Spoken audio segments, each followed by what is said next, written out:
Welcome back my dear students. कैसे हैं आप सभी लोग। मेरा नाम है शुभम यादव और मैं आप लोगों को अकाउंटेंसी पढ़ाता हूं। चलिए जी, आज हम अपनी क्लास की शुरुआत करते हैं। हमने लास्ट क्लास में अब तक क्या पढ़ा था। हमने रिटायरमेंट ऑफ एग्जिस्टिंग पार्टनर में हमने अब तक बाकी सभी चीजें कर ली थी। जो बेसिक क्वेश्चंस थे वो भी किए, उसके साथ साथ treatment of goodwill, revaluation reserves, goodwill, सब कुछ। Treatment of goodwill, valuation of goodwill तो हम पहले पढ़ चुके हैं, रेशियोज सब कुछ हम कर चुके हैं उसका। अब हमारा जो स्टेप है वो है एडजस्टमेंट ऑफ क्लोजिंग कैपिटल, जो आपने एडमिशन के टाइम पर पढ़ी थी ना, कि जब नया पार्टनर आता था तो उसकी कैपिटल के बेस पर आप एडजस्ट करते थे।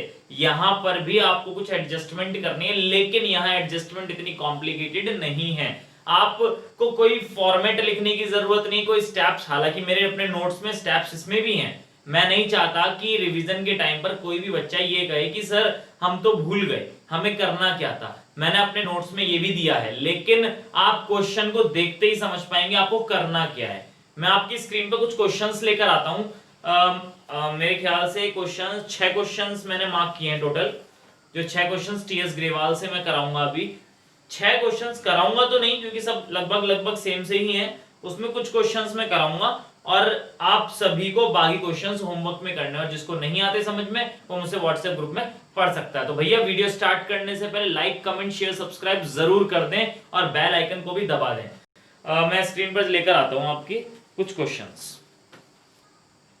ये बैलेंस शीट है इलस्ट्रेशन में 38 की, जरा इसे नोट करें, और साथ ही साथ ये इसकी एडजस्टमेंट्स हैं, आप जरा इसको भी नोट करें।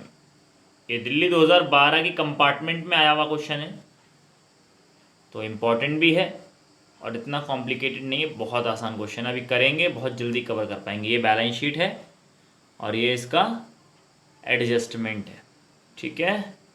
चलिए, ये इलस्ट्रेशन नंबर 42 है, इसकी बैलेंस शीट है, और फिर ये इसकी एडजस्टमेंट्स है।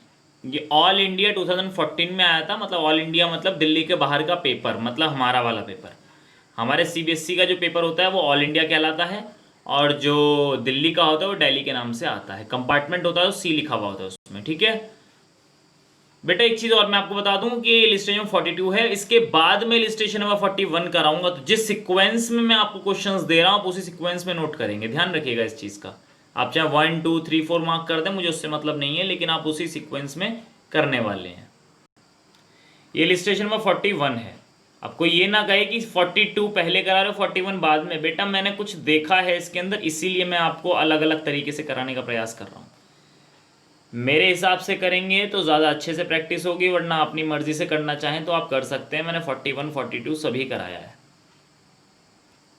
ये इलस्ट्रेशन नंबर 43 है, इसकी बैलेंस शीट है, ज़रा इसको पॉज करके लिख लीजिएगा, और ये इसका एडजस्टमेंट है। आप ज़रा इसको भी नोट करिएगा। टीएस ग्रेवाल का है ये, ठीक है, दिल्ली 2016 में आ चुका है क्वेश्चन।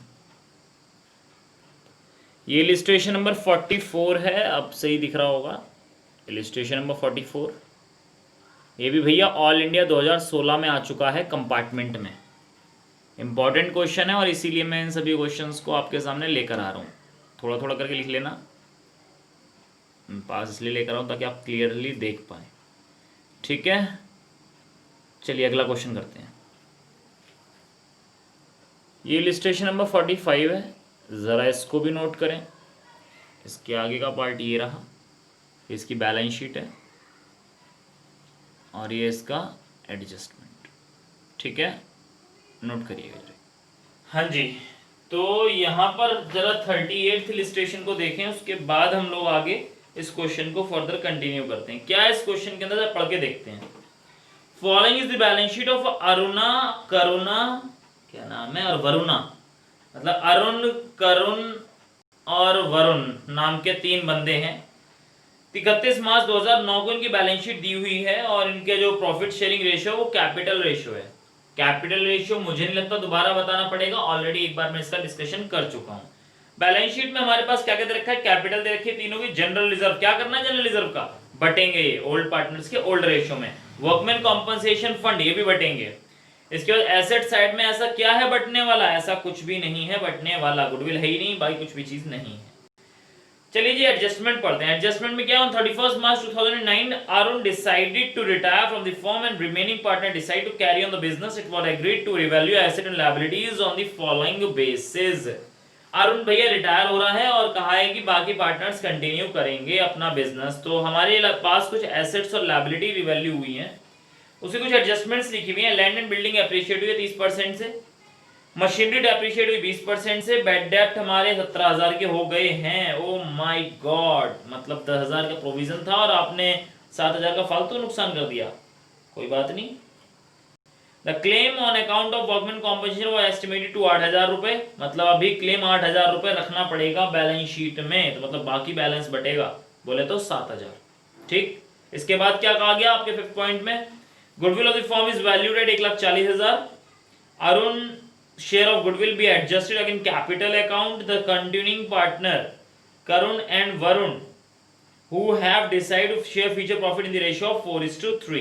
ठीक है, कुछ नहीं कहा इसमें। अगर वो कहते हैं कि हम कैपिटल खाते सॉरी गुडविल अकाउंट खोलेंगे तो रेस करेंगे, तो हम कुछ उसके बारे में सोचते हैं। हमें वही एंट्री बनानी, कौन सी, Arun sorry remaining partners account debit to retiring partner. 6 point क्या कहता है, capital of a new firm, ये पॉइंट नया है, इसको थोड़ा देखें ध्यान से। Capital of the new firm in total will be the same as before the retirement of Arun and will be in the proportion of new profit sharing ratio of the continuing partner। मतलब पहले अरुण, करुण, वरुण की जो capital थी तीनों की मिला के, retirement के बाद भी फर्म की कैपिटल उतनी ही होनी चाहिए। कितनी कैपिटल थी जरा देखें, 2 लाख, 3 लाख, 2 लाख, बोले तो 7 लाख रुपए थी तीनों की मिला के। तो कहा भैया अरुण चला गया, इससे मतलब नहीं है, फर्म की कैपिटल अब भी 7 लाख होनी चाहिए, चाहे करुण और वरुण को घर से लाना पड़े पैसा, हमें मतलब नहीं है, पर इनकी कैपिटल सॉरी इन दोनों पूरे फर्म की कैपिटल 7 लाख अब भी होनी चाहिए। ठीक है, ये क्लोजिंग कैपिटल का एडजस्टमेंट है, करेंगे इसको लास्ट में। बिल्कुल लास्ट पॉइंट क्या रखा है कि जो अरुण को अमाउंट दिया जाएगा 50,000 तो तुरंत कैश में दे दिया जाएगा और बाकी उसको क्या कर दिया जाएगा, लोन अकाउंट में ट्रांसफर करके बाद में पेमेंट कर देंगे। हमसे कहा है रिवैल्यूएशन अकाउंट बनाओ, पार्टनर्स कैपिटल अकाउंट बनाओ और बैलेंस शीट तैयार करो आफ्टर अरुण से रिटायरमेंट। बनाते हैं भैया, इसको रब कर दो जरा।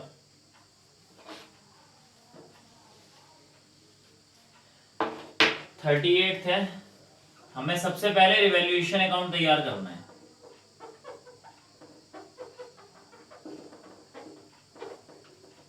रिवैल्यूएशन अकाउंट हमने तैयार करना है, उसके बाद हमें क्या करना है, उसके बाद हमें पार्टनर्स का कैपिटल खाता तैयार करना है। पार्टनर्स का कैपिटल अकाउंट, अरुण और कौन है, करुण और वरुण, अरुण, करुण और वरुण, अरुण, करुण और वरुण।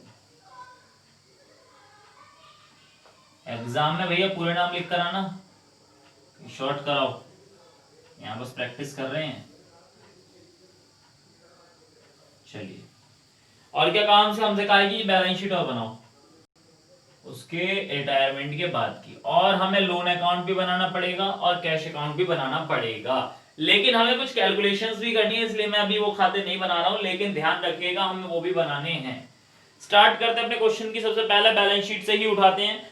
हमारे पास ओपनिंग बैलेंस 2 लाख, 3 लाख और 2 लाख दे रखा है। जरा ओपनिंग बैलेंस 2 लाख, 3 लाख और 2 लाख दे दिया बाय बैलेंस ब्रॉट डाउन, डाल दिया। इसके बाद क्या हुआ, हमारे पास जनरल रिजर्व दे रखा है। कुछ कहा था क्या इसके बारे में जी? कुछ नहीं कहा था, कुछ नहीं कहा था, तो बढ़ जाएंगे पुराने पार्टनर्स के पुराने रेशो में। 35,000 है, इनका पुराना रेशियो क्या है, कैपिटल हमारी कितनी है 2:3:2। ठीक, यही रेशियो बनेगा हमारा। 35,000 इंटू 2 अपॉन 3 4 5 6 7 7 10,000 ये आ गया। 35,000 अपॉन 7 इंटू 3 15,000 ये आ गया और 10,000 ये आ गया। कोई प्रॉब्लम? कोई प्रॉब्लम नहीं है।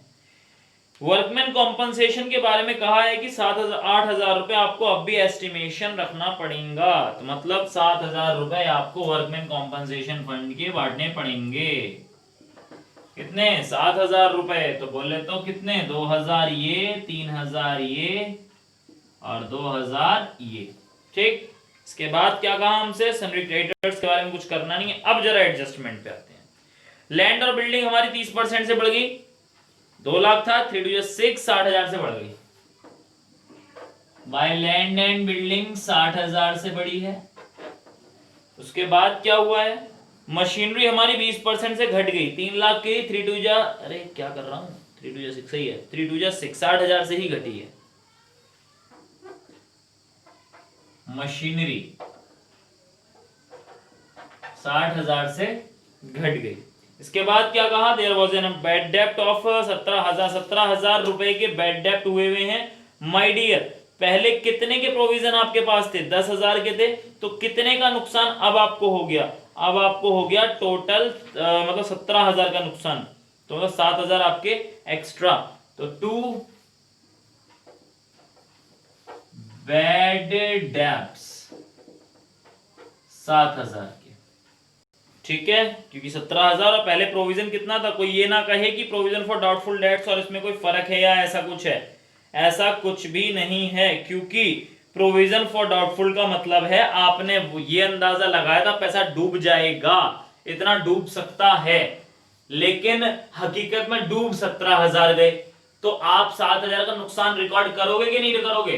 बिल्कुल रिकॉर्ड करोगे। ठीक है, तो इसमें कोई कंफ्यूजन वाली बात नहीं है। डाउटफुल और बैड डेप्ट का मतलब थोड़ा सा चेंज है, लेकिन नेचर वही है। चलिए अगला क्या कहा इसने? क्लेम वर्कमैन कॉम्पनसेशन का 8,000 अभी रखना है। कोई बात नहीं, हम रख लेंगे, हमें कोई खास प्रॉब्लम वाली बात नहीं है। इसके बाद हमसे कुछ और चीजें भी कही गई हैं।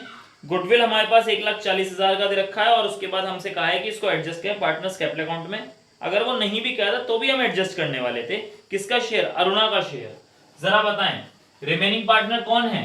के वी टू ए। 1,40,000 1,40,000 का 2/7 कितना बैठता है? 40,000 रुपए हमारे बटेंगे इनके गेनिंग रेशो में। गेनिंग रेशो कैसे निकलेगा? गेनिंग रेशो निकलेगा new ratio minus old ratio. New ratio कितना है? माय डियर, न्यू रेशो हमें दे रखा है इसी पॉइंट में दे रखा है। Who have decided to share future profit in the ratio 4:3। New ratio दे रखा है 4/7 और ओल्ड रेशो दे रखा था के का 3/7। और ये कौन है? v। इसका दे रखा है 3/7 और इसका दे रखा है मेरे ख्याल से 2/7। कितना आया? 1/7 और 1/7 इक्वली बटेगा माय डियर। 20,000 इसके हिस्से में आ गए और 20,000 इसके हिस्से में आ गए। पोस्टिंग करें बाय के और बाय वी। किसके खाते में? ए के खाते में। 20,000 एक और 20,000 एक। और इसके खाते में क्या आएगा? 2A के नाम से, के खाते में 20,000 और 20,000। ए के खाते में कुछ नहीं होने वाला है। ठीक है, इसके बाद और क्या कहा गया आपसे? हमसे ये कहा गया है कि आपकी जो फिगर है इसको क्लोजिंग कैपिटल को भी एडजस्ट करना पड़ेगा। क्लोजिंग कैपिटल को एडजस्ट करना पड़ेगा। इसको जरा नोट करें, मैं सिर्फ कर रहा हूं।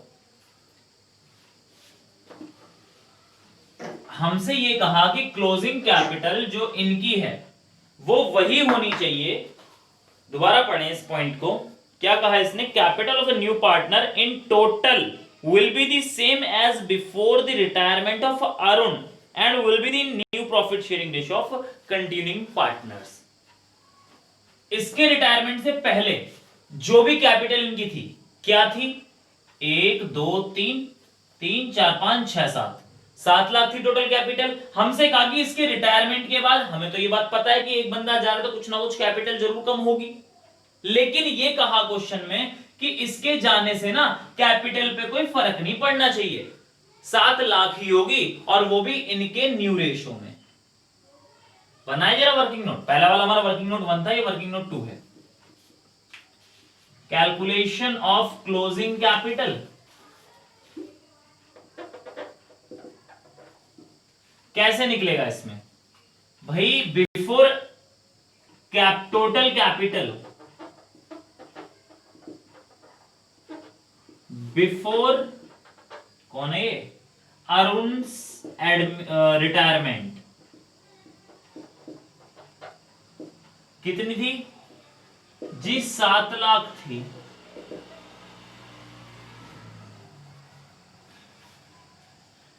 अब आपने ये 7 लाख जो है वो डिस्ट्रीब्यूट करनी है के और वी में। किस रेशो में? इनके न्यू प्रॉफिट शेयरिंग रेशो में। मतलब 4 लाख तो ये हो गई और 3 लाख ये हो गई। कुछ समझ में आया? टू बैलेंस कैरिड डाउन कहां से आया ये जी? वर्किंग नोट 2 से आया। 4 लाख तो इसकी होनी है और 3 लाख इसकी होनी है। बैलेंसिंग फिगर कुछ आएगा क्या? कुछ कहा है बैलेंसिंग फिगर कैश अकाउंट में डालेंगे, करंट अकाउंट में डालेंगे? कुछ नहीं कहा। तो सीधी सी बात है, अगर कुछ बैलेंसिंग फिगर आता है तो हम उसे कहां डालेंगे? हम उसे कैश के खाते में डालेंगे। मेरे ख्याल से नोट कर लिया होगा आपने, बिल्कुल कर लिया होगा। लास्ट पॉइंट में कुछ कहा है, लास्ट पॉइंट में कहा है कि भैया जो भी बैलेंस अरुण का बनता था 50,000 तो दे दो कैश में, बाकी बैलेंस उसके लोन अकाउंट में डाल दो।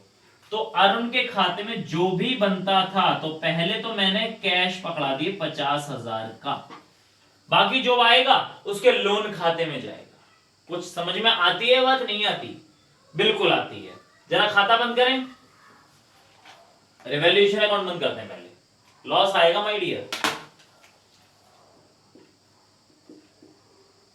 67,000 7,000 का लॉस। और ये लॉस जो है ना, अरुण और करुण और वरुण में 2:3:2 के रेशियो में बटेगा। बोले तो 2,000 3,000 और 2,000। ये इधर आ जाएगा 2 रिवैल्यूएशन लॉस 2,000 3,000 और 2,000 से। मुझे लगता है यहां तक बात आपको समझ में आई होगी। कोई प्रॉब्लम हो तो कमेंट करिएगा भैया।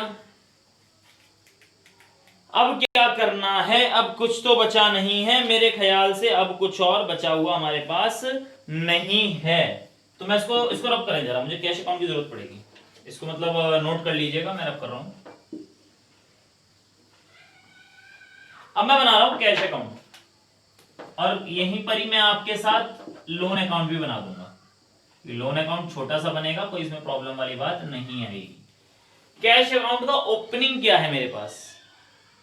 कैश एट बैंक है, तो इसको पूरा नाम ही दे दें, कैश एट बैंक अकाउंट। कितना है? 1 लाख रुपए का ओपनिंग है। To balance brought down. मेरे पास शुरुआत में जब मैंने बिजनेस स्टार्ट किया था, मेरे पास 1 लाख रुपए नगद रखे हुए थे। कुछ नगद आया क्या? नहीं आया। कुछ गया क्या? बिल्कुल गया। बाय एज कैपिटल अकाउंट कितना नगद गया जी? 50,000 रुपए नगद चले गए। और कुछ नगद गया? अभी तक फिलहाल कुछ इंफॉर्मेशन ऐसी नहीं है। खाते बंद करेंगे करके? चलिए जरा एक का खाता पहले बंद करते हैं। 2 lakh plus 10,000 plus 2,000 plus 20,000 plus 20,000, 2,52,000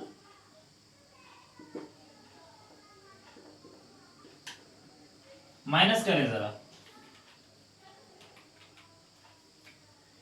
2 lakh रुपए की जो ये फिगर आई है, ये क्या कहलाएगा? ये लोन कहलाएगा। किसका? ए का।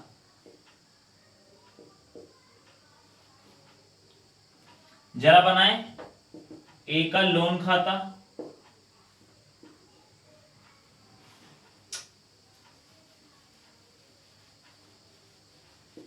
बाय एज कैपिटल अकाउंट कितना लोन डाला हमने? 2 लाख रुपए। ठीक, कोई प्रॉब्लम? चलिए के को बंद करते हैं जरा। ये बड़ा कि ये बड़ा? यही बड़ा है। 4 लाख इधर बैठ रहा है, 3,000 प्लस 20,000, 4,23,000, 4,23,000। जरा माइनस करें, 15,000 माइनस के 3,000, मतलब 1,05,000 के को अपने घर से लाने पड़ेंगे बाय कैश अकाउंट। ध्यान रखिएगा इस चीज का। आगे ये बड़ा कि ये बड़ा? यही बड़ा, ये 3 लाख फिगर इधर आ रही है। 3 लाख प्लस 20,000 प्लस 2,000, 3,22,000, 3,22,000। जरा इस फिगर को माइनस करें इसमें से,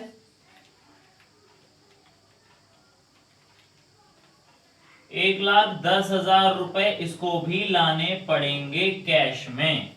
जर्नल एंट्री में करके नहीं बता रहा हूं, आप सभी को जर्नल एंट्री करनी आती है। कैश अकाउंट डेबिट टू के टू बी, ठीक है। तो ये यहाँ डेबिट क्रेडिट में है, तो कैश अकाउंट में कहां आएगा? डेबिट में आएगा कि नहीं आएगा? टू कौन सा खाता? के का खाता, केज कैपिटल अकाउंट। टू वीज कैपिटल अकाउंट। 1,05,000, 1,10,000, ठीक। ये खाता बंद हुआ आपका। बैलेंस शीट बनाने की बारी आई। बैलेंस शीट बनाने के लिए हमें पहले कैपिटल की चीजें डालनी पड़ेंगी। कैपिटल जरा डालें। कैपिटल में हमारे पास के और वी ही बचा है खाली, 4 लाख और 3 लाख।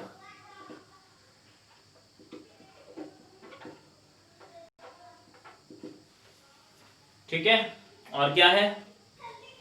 हमसे कहा वर्कमैन कॉम्पनसेशन फंड में हमने कुछ डाला है। कितना रुपए हमने छोड़ा था इसके अंदर? हमने 8,000 रुपए छोड़ दिए थे, तो ठीक है 8,000 रुपए खड़े रहेंगे हमारे यहाँ। उसके बाद सनरी क्रेडिटर्स के लिए कुछ बोला था क्या? कुछ नहीं बोला, तो जो थे वही डाल दो। 50,000 रुपए के थे। क्या कोई अनरिकॉर्डेड लाइबिलिटी है? कोई अनरिकॉर्डेड लाइबिलिटी नहीं है। इसके बाद हमारे पास लैंड एंड बिल्डिंग के बारे में कुछ कहा गया। Land and building, land and building कितने की थी जी? 2 लाख रुपए की थी और 60,000 रुपए और बढ़ गए, तो 2,60,000 हो गए कि नहीं हो गए? बिल्कुल हो गए। अगली फिगर क्या है? मशीनरी 3 लाख रुपए की और मशीन में हमारे 60,000 रुपए कम हो गए।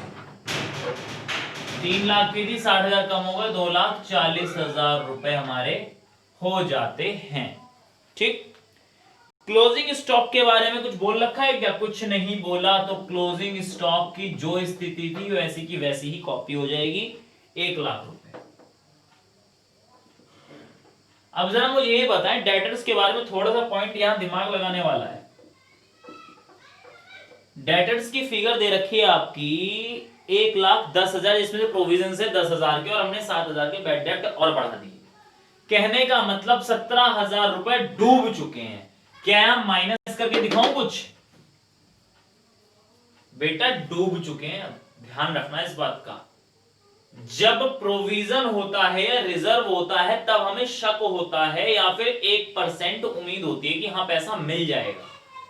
लेकिन जब बैड डेब्ट साफ साफ उसने बोल दिया, इसका मतलब पैसा मेरा डूब चुका है, अब नहीं मिलेगा। तो कितने रुपए बैठे इसके? 1,10,000 में 17,000 आप माइनस करें, कितना बैठेगा? 93,000, 93,000। बेटा कुछ माइनस करके नहीं दिखाना, डायरेक्ट यहां लिख देना है, क्योंकि बैड डेब्ट है मतलब पैसा डूब चुका है।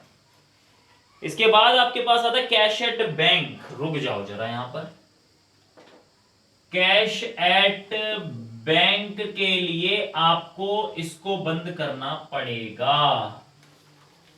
1 लाख प्लस 1,05,000 प्लस 1,10,000 माइनस 50,000, 2,65,000 आपका क्या निकल के आया?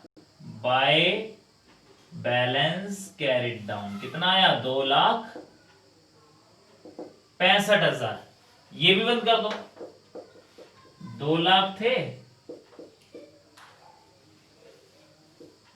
ये 2 लाख की फिगर आपकी यहां आ गई to balance carried down. To balance carried down liability है, बिल्कुल लायबिलिटी है, तो लायबिलिटी यहां पर ए का है, तो जैसे लिखना तो यहां चाहिए था, लेकिन अब स्पेस नहीं है तो यहां लिख देता हूं मैं, एज लोन अकाउंट कितना है 2 लाख। बैलेंस शीट में कोई चीज बची हुई है, कोई चीज नहीं बची, कोई ऐसी अनरिकॉर्डेड एसेट जो हमने नहीं लिखी, ऐसी कोई अनरिकॉर्डेड एसेट नहीं है। तो माय डियर अब ये मैच होना जरूरी है, अगर ये मैच नहीं हुआ तो हमने कहीं छोटी सी गलती कर दी है, किंतु परंतु 99% ये मैच करेगा, इस बात का मैं प्रॉमिस करने का पूरा पूरा प्रयास करूंगा। प्रयास क्यों करूंगा? क्योंकि मैं भी एक इंसान हूं, मुझसे भी गलतियां हो सकती हैं, लेकिन मैं प्रॉमिस करता हूं मैच करेगा। मैच हो गया, मैंने पहले ही कही थी मैच करेगा। चलिए जी, ये आपका इलिस्ट्रेशन नंबर 38 था, जिसका हमारा ये वाला पॉइंट थोड़ा नया था, जिसमें क्लोजिंग फिगर मैंने वर्किंग नोट के माध्यम से आपको समझाने का पूरा पूरा प्रयास किया है। मुझे लगता है आपको ये बात समझ में आई होगी। तो एक बात मैं आज आपको बता दूं, बाकी क्वेश्चंस जरा ट्राई करने का प्रयास करें, मुझे नहीं लगता बाकी क्वेश्चंस में कोई खास दिक्कत आने वाली। क्लोजिंग फिगर लगभग सभी की सेम है, जो कुछ भी करना है क्वेश्चन में दिया हुआ है, आपको केवल क्वेश्चन पढ़ते जाना है। अब यही चीज अगर मैं आपको स्टेप लिखवाता तो आप कंफ्यूज हो जाते, और करना क्या था, कुछ करना था स्टेप्स में, कुछ नहीं करना था, वही फिगर आपने इनके न्यू प्रॉफिट शेयरिंग रेशियो में बांट दी। ठीक है, तो भैया अगले क्वेश्चंस मैंने आपको नोट कराई दिए हैं, 6 क्वेश्चंस थे, इसमें एक मैंने करा दिए, 6 आप कराएं, 5 आप होमवर्क में कर रहे हैं। इन 5 में से एक क्वेश्चन और करा दूंगा मैं आपकी संतुष्टि के लिए, और बाकी आप कमेंट करिएगा कौन सा क्वेश्चन आपको करवाना है, मैं उस हिसाब से देख लूंगा। जिसकी ज्यादा रिकमेंडेशन हुई क्वेश्चन की मैं वो क्वेश्चन कराऊंगा, और बाकी सब कुछ तो मेरे ख्याल से सेम है।